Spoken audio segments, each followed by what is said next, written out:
Hi everyone, my name is Kelly and this is the Rise and Shine Homestead.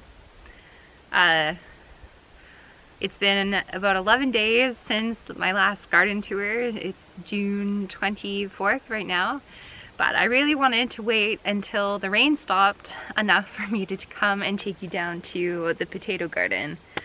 So there's been a lot of rain in the past little while. Doesn't seem to be wanting to stop, but I guess that's okay. I am gardening in a zone 3 in Canada, and this is my first year really ever endeavoring into gardening, so I am learning a lot. I'm not expecting like everything to grow perfectly, and really for me this is just a place for me to like make some mistakes and learn from them. Yeah, and so I want to take you along for the ride. Alright, so the potato garden. Here is our lovely rototiller. Right there. You can see we've been doing some rototilling. And here are all the potatoes. It actually extends further into that lovely grassy area, but we haven't managed to get down there yet with the rototiller.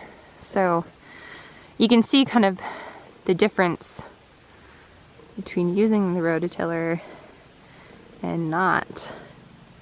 Lots of grass, much less grass. Yes, so these are all the weeds. If anyone has good suggestions on how to manage weeds in your garden, you know, I'm all for it. I think, I don't know, maybe next year I'll try doing more kind of like ground covers between them, or like all over the potatoes themselves, and just have like the potatoes sprouting up through a ground cover. We'll see. I'm not exactly sure. So you can see this divide behind me. Okay. So over there is like where we managed to rototill, and this has been rototilled at least once, but not a second time, and it's a lot of weeds. But that's okay. So starting here, we have Yukon Gold, Caribbean, Kennebec, and then what else? Oh yeah. Chieftain, Gold Rush Russet, and Norland, and then the rest are kind of like mixtures of the various types. One kind of cool thing that we did here was we experimented with fertilizing. So in this first half year, up to this peg there's no fertilizer, and then from that peg to the next peg there is fertilizer. And then we switched it, so no fertilizer on the back and fertilizer on the front. And it's kind of hard to tell because of all these weeds, but the fertilizer definitely has some bigger potatoes, especially there. And then kind of carrying on, it's low. And you can see here, bigger potatoes, and then like no potatoes showing through the grass. Bigger potatoes here, and then like no potatoes showing through the grass. Yeah, and then this is our final experimental row, is this one. Fertilizer, no fertilizer. So fertilizer seems to be winning. This was like a Miracle-Gro fertilizer, so it wasn't like a manure or anything like that. And maybe moving forward we'll try a little bit of that. But for the weeds, I mean, some of these potatoes are looking pretty good. Like this is my hand in here, you know? They're probably like a foot, I'd say a foot tall. And I was researching potatoes, and there's determinate and indeterminate varieties. And of our potatoes, the only indeterminate varieties we have are the Kennebec.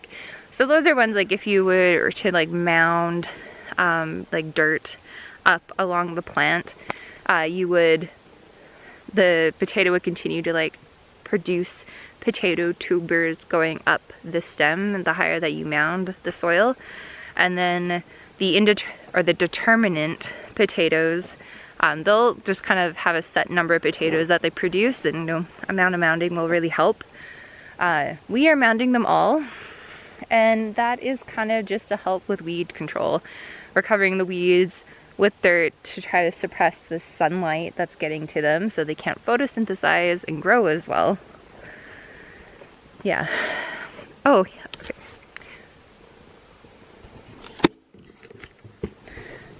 So I'll just show you this like divide of fertilizer versus no fertilizer. So no here, no fertilizer. Fertilizer starts.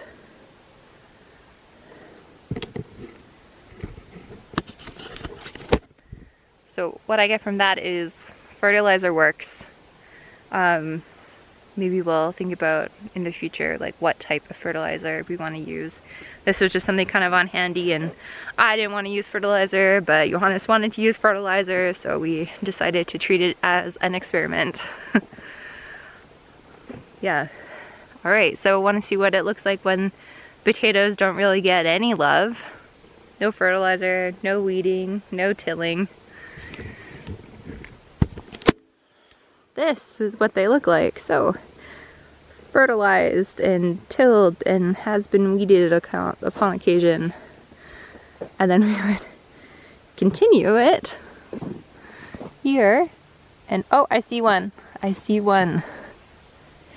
There it is. So I guess this shows me it pays to weed your garden. I mean, there's some coming up without much love.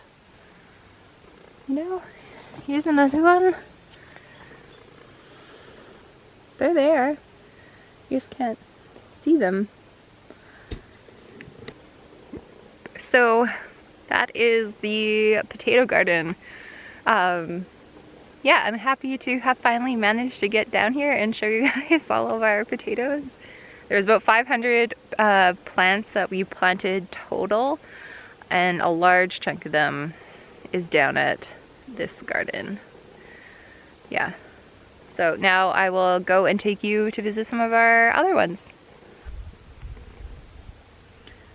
Alright, so this isn't an official garden, but I wanted to take a moment to stop and appreciate the wild strawberries that we have growing.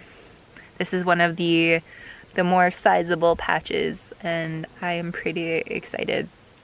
There's been a few places where some of the strawberries, the wild strawberries, have come to full ripeness, and they're really quite tiny, but very, very delicious. So take a look at these.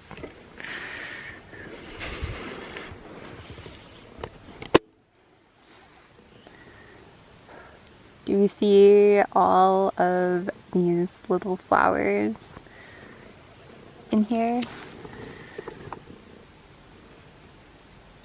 There's just like tons in this area. Kind of like all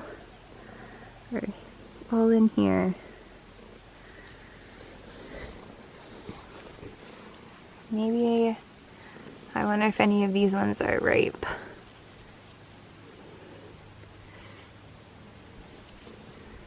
No. But I think pretty soon.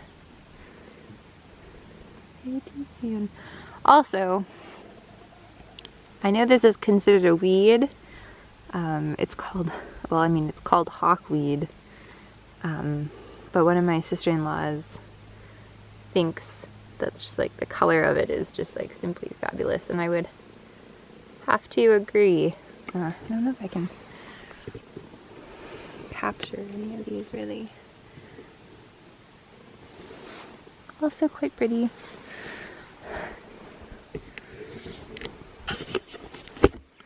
Sometimes weeds can be really quite beautiful if they're in the right place. Oh, well, okay. Seems we're just on a little detour anyway. There has been tons of the wild roses blooming. Also very beautiful. just a few small ones here, but there's a couple spots where the wild roses are actually like almost taller than me, and I'm almost 6 feet, so they are tall. Be exciting. Alright, so here we are at the Pigpen Garden with my troopers that survived the -10 and are looking really good right now. I had radishes in here, but I took those out because they were like so tall. They were humongous, and like the roots were tiny, and actually when I took them out they were like super woody. So basically those were just like all stem, like massive leaves getting close to 2 feet tall, and a couple of them had large radishes, but most of them were, yeah, very small and very woody. So I'm not exactly sure why that happened, but it did. I have peas here in the front. I need to figure out kind of a way to stake those up, and I have there's a spinach going to flower in here, which I think I'm gonna let it, and then I can save some seeds from it. The lettuce is loving it though. Man, they're beautiful. They're like, here, maybe I can take this off. They're like the size of my hand. And I mean, almost like no damage that I can see of. They look good. There's some beets in here, also some rainbow chard, there's kale. Actually, if anyone kind of knows what type of kale that is, that's been like producing really, really well. And I like that one. I'm not sure exactly what I feel like planting in here, where the radishes were. Like maybe more kale. The kale here seems to be doing a lot better compared to the kale in my garden, like the raised bed garden. So maybe it's a good idea to just do more kale down here. I mean, it's almost the end of June, and I probably shouldn't be thinking about planting kale, but so far our days haven't been above 20 to 22 degrees Celsius, and our nights are still kind of like getting down to 7 degrees at the warmest, maybe like 13 degrees Celsius, so not like super hot temperatures. We are at the brush pile garden now. This ground is more sandy, and I find it has like less weeds, like really tenacious weeds. These ones are a lot easier to like pull out and deal with. Whereas at the potato garden, that's like a type of grass, I'm not sure what it is, but the roots are just like long roots, and it just grows back so vigorously. Where here I feel like a little bit of weeding can actually like go a long ways. Down there I feel like it's just kind of this like never-ending struggle. So let's take a look at what's growing. I haven't been here for a couple days because it's been raining so much, so we'll see how it looks.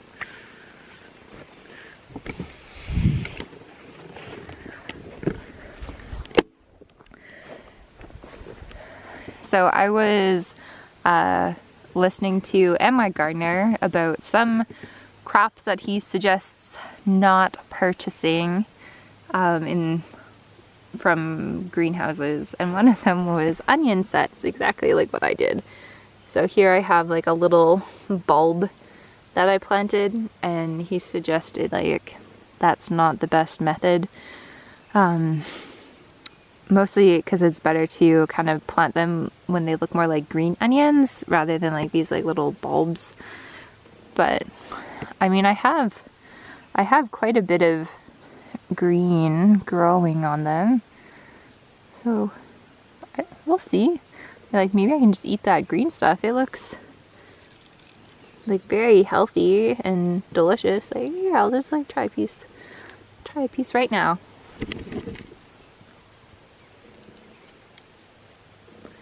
Not bad. Tastes like a green onion. It's pretty tasty. So maybe if these things decide not to like form actual bulbs, I'll just harvest them for their greens. So we got potatoes here as well. This is a mixture, so close to me these are Russian blue potatoes. Over here these are red thumb potatoes. We dug a couple out recently, and there was like some potatoes growing, but they're quite small. They're maybe this big starting on them. But these they're looking pretty good. These plants don't have any fertilizer on them. And they're pretty sizable. I would say they're kind of comparable to some of the ones down at the potato garden that did get fertilizer. And maybe that's just a difference in the soil quality here. So this is new from last time. These are winter squash. Winter squash are squash that you grow in the summer, but you harvest and store for winter use. And kind of where I am, the season might be too short to successfully harvest these, but I'm going to try anyways because I love winter squash. This is a Turkish turban, which I transplanted, and actually it didn't seem to have like any transplant shock. And maybe that's because when I transplanted it, it looked like even smaller than this. There was just the two first leaves and there wasn't even a true leaf showing yet when I transplanted this one. And maybe that's the best time to transplant. Yeah, I transplanted some squash and like there was some shock there. They've really taken their sweet time getting going again. But like these are looking good. Almost all of them seem to have germinated. Yeah, I'm quite happy about that. What else do we have? Oh, I also have some, these are delicata squash here, the bushing variety. You can see those true leaves on them. There are like 3 hills of those. Another thing that was suggested not to transplant was corn, which I have done. They suggested that these corn will get maybe like a couple feet high and that will be it. So we'll see what happens. They look really nice. I mean, right now they look good. I direct sowed some other corn, but that seems pretty variable. So here's one that I direct sowed. And then there should be one here. Here's another one. Oh, there's one. Maybe that's not too bad. This one seems to have less. You can see that I need to weed here. I have more weeds than vegetables. Anyone know what to do about horsetails? These things are like, you can see them. They're everywhere. But we will continue on. Here we have okra.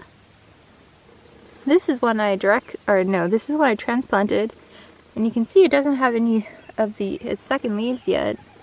But some of these ones that I direct sowed do have them coming. So maybe okra is another one that's better to plant directly in the ground. Here are the peas. Man, those peas are looking beautiful and surprisingly strong. I mean, I don't have anything holding them up yet. They don't seem to be flopping over. It's quite remarkable. But I will need to figure out something.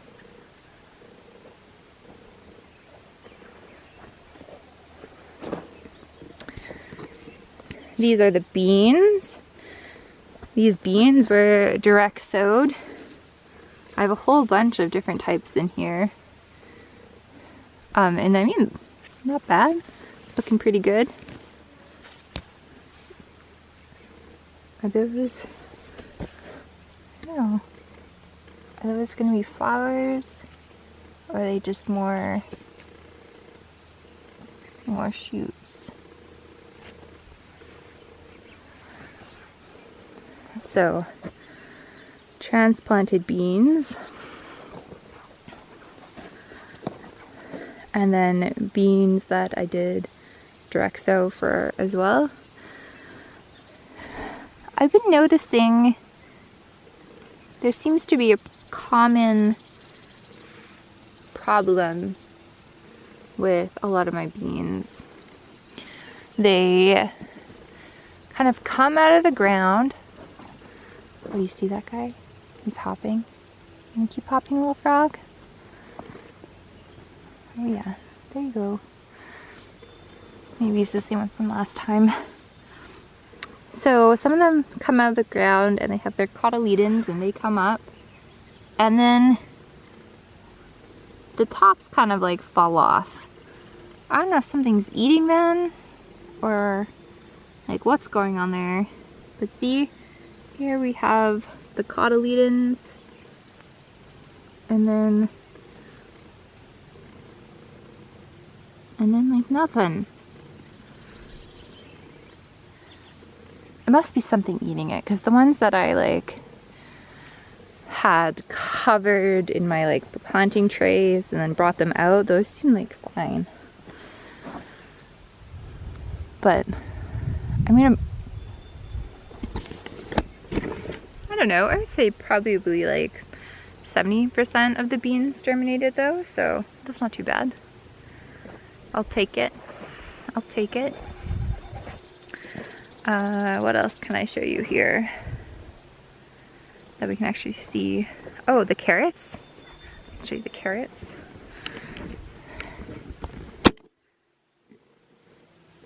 See these bushy friends? Oh, how nice.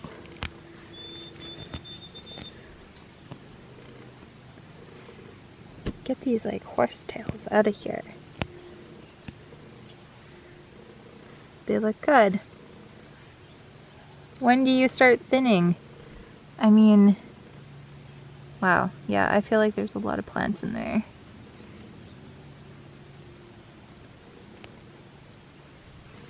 Should probably think about thinning those.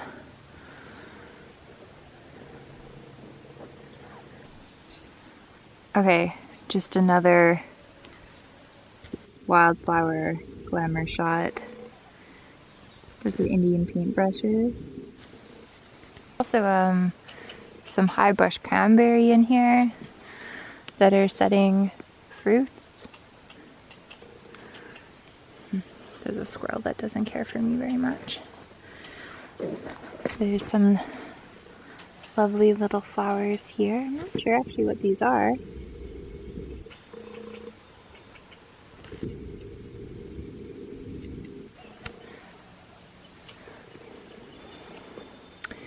But that is one nice thing kind of moving forward, is that I don't think I'll have to really worry too much about pollinators, just based on how much wildflowers there are in the area. I mean, just like take a look here.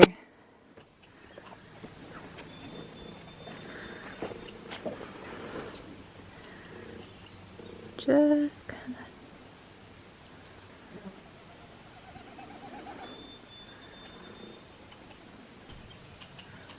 These are some winter squash that I transplanted, and they're kind of ahead of the ones that I direct sowed. I mean, they're not too big, but they're starting to now like put out more leaves. You can see how much it rained, like it just splashes up on those leaves. Wow.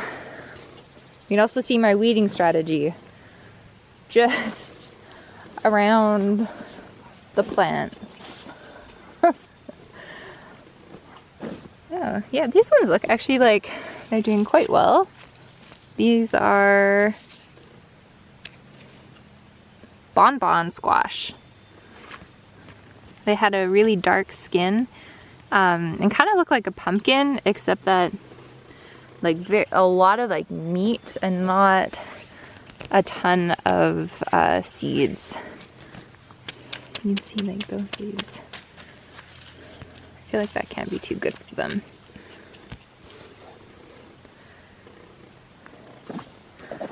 This one's got a little evening light on it. How pretty. And then the weeds taper out. You don't have to weed as much. And then here are kind of the ones that I direct sowed. And I actually planted 2, so I should probably thin these out. I wasn't expecting quite that good of germination. Oh man, what's this one? Doing awesome. Bonbon squash again. All right, well, apparently the bonbon squash is loving it here. Maybe less so the acorn squash. That's okay, little acorn squash. You don't have to get as big. I think that's about it for the brush pile garden. Oh, actually, because we're at the brush pile garden, I should show you what's growing on the brush pile. Okay, so we are at the brush pile. And in here, there are a lot of these bearberries or black twin berries. But what I'm more excited about are these guys, the raspberries. And there's a lot of them in here. So hopefully those do really well and I can harvest a bunch of wild raspberries. All right, so now we are at the raised bed garden. As you can see, it's looking really good. And I can't wait to show you a couple things that I am particularly excited about, so come on. So the rhubarb looks very nice. Probably could do another harvest from it. These are the zucchini. So this is a gold rush zucchini. And yeah, so these are ones that it was transplanted and are finally starting to like kind of like take off now. This is what I'm excited about. These are the scarlet runner beans and they are almost at the second level. My last garden tour, they were not at this one yet. So the fact that they are now almost there is like, that makes me pretty happy. Yeah. And I'll have to probably add a little bit more for it to grab onto to let it climb a little bit better. The kale is kind of just progressing slowly progressing, but the Swiss chard looks really healthy, and some of my beets also look like really good. Just kind of going slow. Spinach maybe doesn't like being under here, but that is also starting to go to seed. The radishes I planted look pretty good. Those are doing well. And this is cauliflower, and they definitely like being in the ground more than in the planters. Here are like the strawberries. So these are like gonna be full-size strawberries. Oh man, you can see, look, it's just like starting to go a little bit pink. Oh, that's so exciting. I cannot wait. I am really hoping that I manage to have both strawberries and rhubarb at the same time, so I can do that combo, the strawberry rhubarb combo. That is like, man, that's one of my summer gardening goals. Also, it should be pretty easy because like neither the strawberries or the rhubarb is something that I actually planted myself. They just kind of like came with the garden, you know? So I feel like that's a realistic goal. We'll bypass all of like the things that aren't growing right there and focus on beautiful lettuce leaves. They are enjoying this location and I am very happy for that. The radishes also seem to be enjoying this location. Looking really good. I have this tool. It's actually from our wedding, leftover, and I put this on here to try to help with bugs, but you can see there are still bugs. There are still bugs. This is broccoli here. Got like 3 broccoli plants. I think I'll add in a few more broccoli plants. And another thing I'm really excited for are the peas.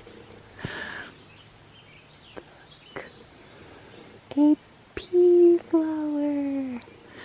How nice. And a second pea flower. These are the sugar snap peas, not the sugar snap magnolia. And here are more. Starting. These are the sugar magnolia snap peas. So there are flowers. There are flowers on the peas. There will be peas to eat, and that's exciting to me. The arugula doesn't really care for this bed, but the radishes do, the lettuce do, the peas do. The squash does not. Come on, little squash. This is a bush scallop, kind of like a patty pound. I think it's white. And man, this is one I would really like for it to like grow. You can do it, little guy.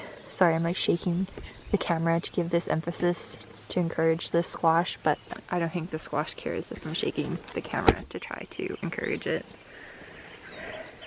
But I'll try anyways. Oh, this is like the bean bed. Yeah, so with the kale that's not loving it. Some of these radishes aren't really loving it. And the beans, these are the beans that are doing that other thing where they kind of like, oh, they put out their cotyledons and then they die. But it looks like, here.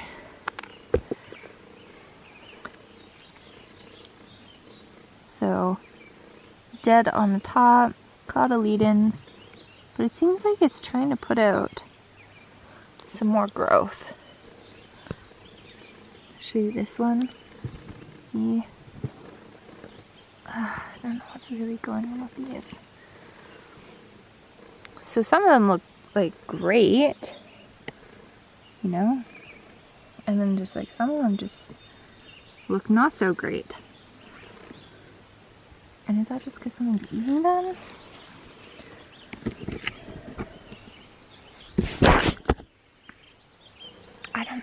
I don't know.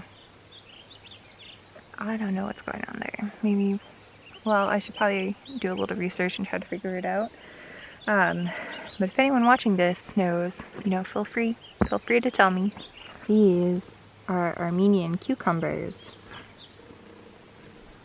which definitely prefer to be direct sowed.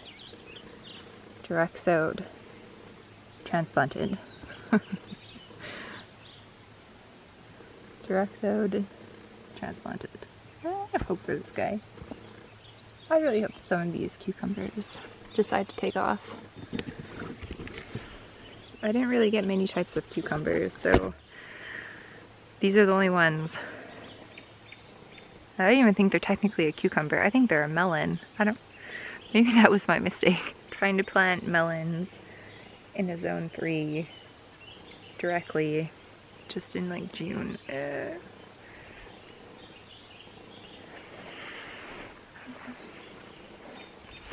Oh, okay, another glamour shot for a wildflower. You guys will probably get sick of these, but I don't really care.